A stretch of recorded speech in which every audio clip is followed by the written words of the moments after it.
अब जरा बात कर लेते हैं चीन का दौरा जो प्राइम मिनिस्टर कर रहे हैं, जिसे तवक्कुआत बहुत हैं और मामलात भी कुछ बिगाड़ का शिकार हैं जहां तक इक्तिसादी सूरत हाल का ताल्लुक है। तो एक्सपेक्टेशंस हैं कि नए प्रोजेक्ट्स हैं उसमें एग्रीमेंट हो जाएगी, MOU से ज़्यादा कुछ इकदामात उठाए जाएंगे, ML1 का कहा जा रहा है कि प्रोजेक्ट साइन हो जाएगा। तो हमने सोचा कि हुकूमत की बजाय हम opposition and a new opposition which is in the making, Awam Pakistan party बनने जा रही है, जुलाई तक लेटेस्ट बताया जा रहा है, उसका झंडा भी हम आपको दिखाएंगे। Peak view into this, preview into this.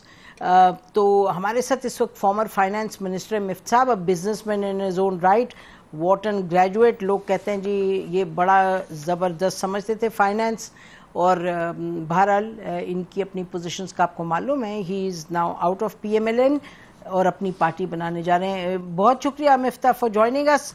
आप कैसे देख रहे हैं अभी तक जो खबरें आ रही हैं चीन से? आपने ये मामलात खुद भी फर्स्ट हैंड इनको हैंडल किया? देखिए, जो हम ये डेलीगेशन गया था यहाँ पे, उसमें भी कुछ कंफ्यूजन था। ऑन द वन हैंड आप चीन से ये कह रहे हैं कि we owe you 470 billion rupees, 470 अरब रुपया जो आपने इनको देना है, जो कि ड्यू हो गया है, वो आप नहीं दे रहे IPPs आप।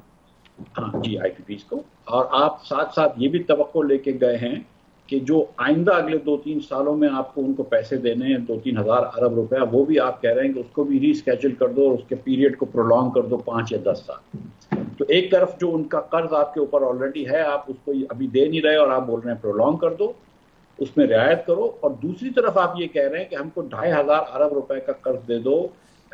2 प्रोजेक्ट की मैं खास तौर पे बात कर रहा हूँ। एक ट्रेन के प्रोजेक्ट की बात कर रहे हैं जिसका 1950 अरब रुपया कर्ज चाहिए, और तकरीबन 550 अरब रुपया कर्ज चाहिए इनको एक रोड बनाने पे थाकोट से रायकोट तक का, $2 बिलियन। तो ये समझ में नहीं आ रहा कि एक तरफ आप चीन के जो ऑलरेडी ड्यू पैसे हैं वो आप दे नहीं पा रहे, और दूसरी तरफ आप उनसे कह रहे हैं कि हमको मजीद कर्ज दो उन प्रोजेक्ट्स के लिए जिससे कोई फॉरेन करेंसी जनरेट नहीं होगी। तो फिर ये कर्ज देना भी बड़ा मुश्किल हो जाएगा। अच्छा, एक second, let me just ask you, ये जो आप कह रहे हैं कर्ज वापस करना है, जो हमने सुना वो ये कि IPPs है, इसलिए वो गवर्नमेंट टू गवर्नमेंट नहीं था, ये कंपनीज है, वो मुख्तलिफ सिचुएशन है जहां तक चीन और पाकिस्तान की गवर्नमेंट्स का ताल्लुक है। ये एक दरीना एक प्रैक्टिस रही है कि रोल ओवर कर देती चाइनीज गवर्नमेंट। आपके एक्सपीरियंस में क्या ये दुरुस्त है? लेकिन कुछ चाइनीज गवर्नमेंट ने हमें $4 बिलियन का डिपॉजिट दिया हुआ है स्टेट बैंक, वो उन्होंने पैसे रखवाए हुए हैं स्टेट बैंक के पास $4 बिलियन, वो रोल ओवर कर देते हैं, उस पर कोई दो राय नहीं है, वो मुझे पता है।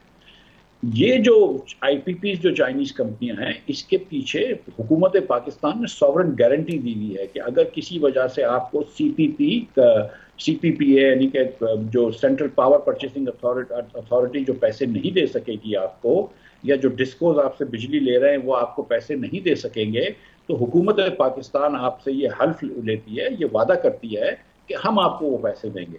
वो पैसे ऑलरेडी 460 अरब रुपए जो है वो आपने नहीं दिए, 470 अरब रुपए। और जो मजीद अगले 2-3 साल के हैं वो IMF और वर्ल्ड बैंक का हम पे बड़ा प्रेशर है कि आप चाइना को कहें कि ये आप बेसिकली एक तरीके से रिनेक्ट करें कि आप चाइना को कहें कि इसके भी पैसे जो है आप अगले 3-4 साल में जो लेना चाहते हैं वो अगले 10 साल में लें, मजीद और किस्तों के अंदर उसको ताखीर करें पेमेंट को। तो जब आप ये चाइना से गुजारिश कर रहे हैं कि हम अभी पैसे नहीं दे पा रहे, तो आप किस तरीके से उनसे और पैसे मांग रहे हैं?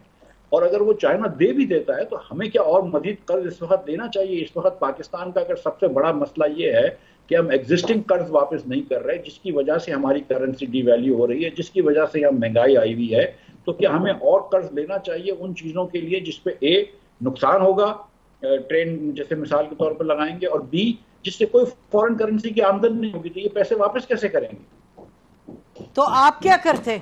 What would you do? Because on the one hand आपके पास genuine problem तो है, you have to return X amount of loan, और आपके पास X minus यानी billions।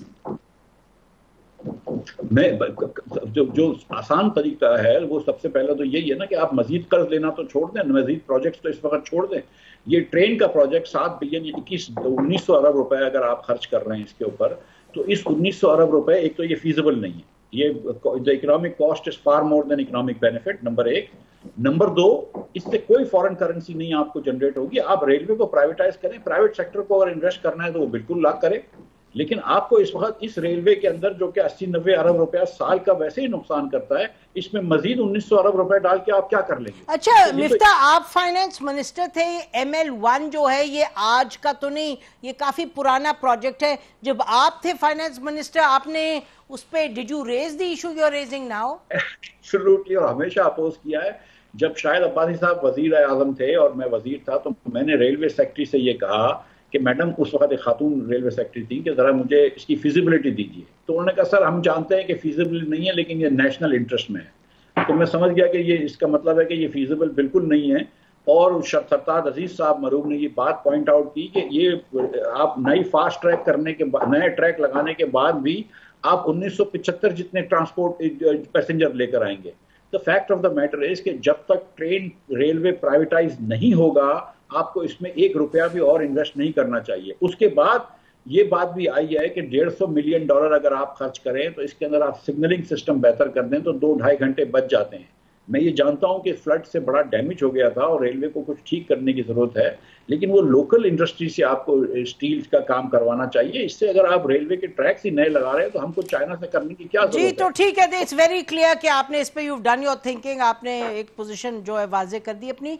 तो ये बताएं कि ऑल इन ऑल ये जो दौरा है प्राइम मिनिस्टर का, कीपिंग इन माइंड कि देयर इज नो क्वेश्चन कि पाकिस्तान की जो अहमियत है strategic for China, this is not academic, this is for real, और कन्वर्सली भी, तो इस सूरत हाल में क्या आप ये कहेंगे कि प्राइम मिनिस्टर चाइना से जब वापस आएंगे तो पाकिस्तान फाइनेंशियली कोई बेहतर पोजीशन में होगा?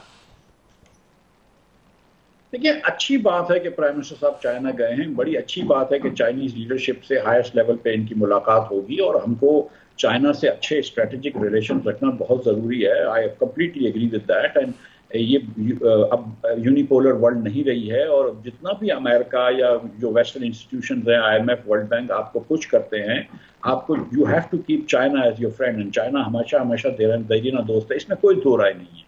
लेकिन मैं ये सिर्फ इतनी गुजारिश कर रहा हूं कि आप अगर चाइना से जो लोन्स ले चुके हैं उसको डिले कराना है, उसमें भी ठीक है, लेकिन मजीद उस किस्म के लोन्स ना लिए जाएं जो आप पे नहीं कर सकेंगे और जिसमें कोई फीजिबल चीजें नहीं हो। इतनी सी बात है। ठीक है, जो मेगा प्रोजेक्ट्स है उसकी आप बात करें मिफ्ता साहब। वी विल रिक्वेस्ट यू कि आप हमें फिर ज्वाइन करें नेक्स्ट वीक, क्योंकि बजट और PM के ट्रिप की वापसी के बाद longer session is due with you. बहुत बहुत शुक्रिया और good luck with your new party.